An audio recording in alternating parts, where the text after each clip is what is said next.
Hello viewers and welcome to Africa and Beyond the Television Network. And interestingly, Emmerson Mnangagwa is no longer president of Zimbabwe and put this in quotes. So you have to quote this. These are not my words, but let us take a look. Yeah, magadiko muri Zimbabwe. Chekutanga tinotanga kuti happy birthday. Nasi happy birthday rangu sa Kim Nemtapa.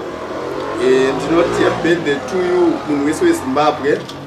For today 2025 kuri muswa 2025. I am here to announce that as a king Nemtapa, Zimbabwe is no longer a president. A president of Zimbabwe is now a prime minister of Zimbabwe Kingdom. Zimbabwe Kingdom under King Nemtapa.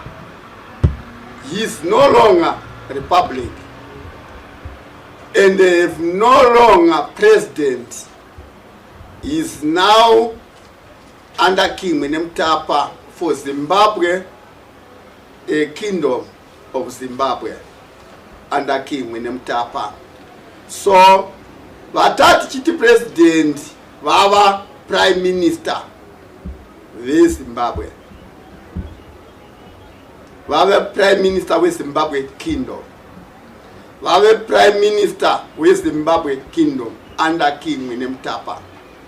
I am here officially to announce that from the United Nations and all countries, from America, my embassy also atakaseva the United Nations ndichizivisa pasi rese the United Nations kuti Zimbabwe have got officially prime minister called Emmerson Mnangagwa nema-deputy prime minister ake maviri vanotaura kuti comrade Constantino Chivenga nyika dzino kuvheya general kouya Colonel Kembo Mohad.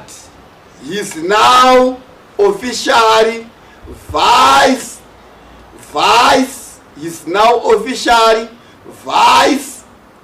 prime minister and all cabinet ministers.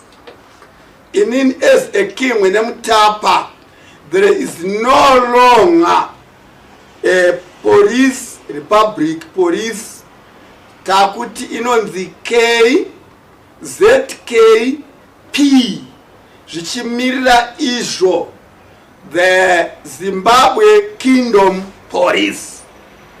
Ndoda kuti munyatso teereresa ipapo tati ZKP Zimbabwe Kingdom Police and all official of the government, my generals, is I swear and I respect.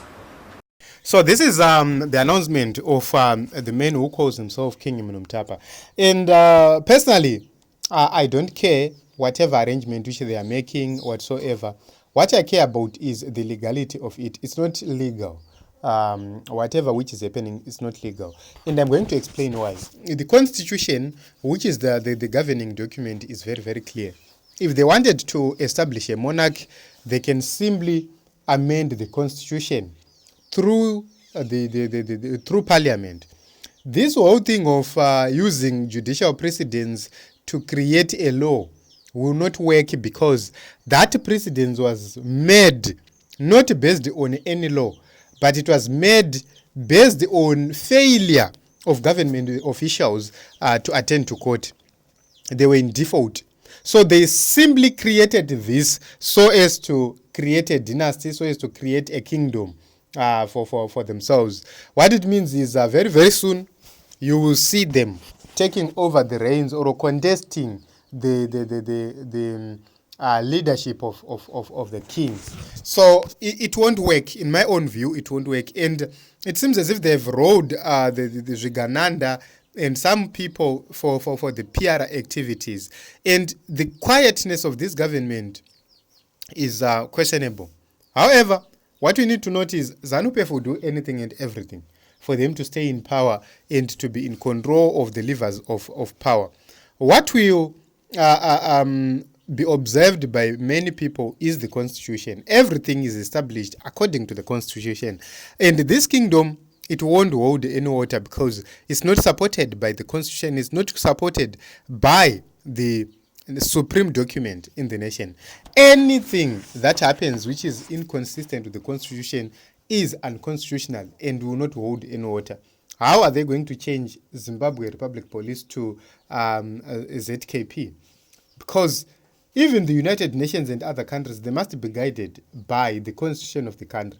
They must stand guided by the constitution of the country. If they allow this to happen willy-nilly, it means mangwana umwe munhu anongomuka akutoti ndinda akutotonga, and it becomes a country full of confusion.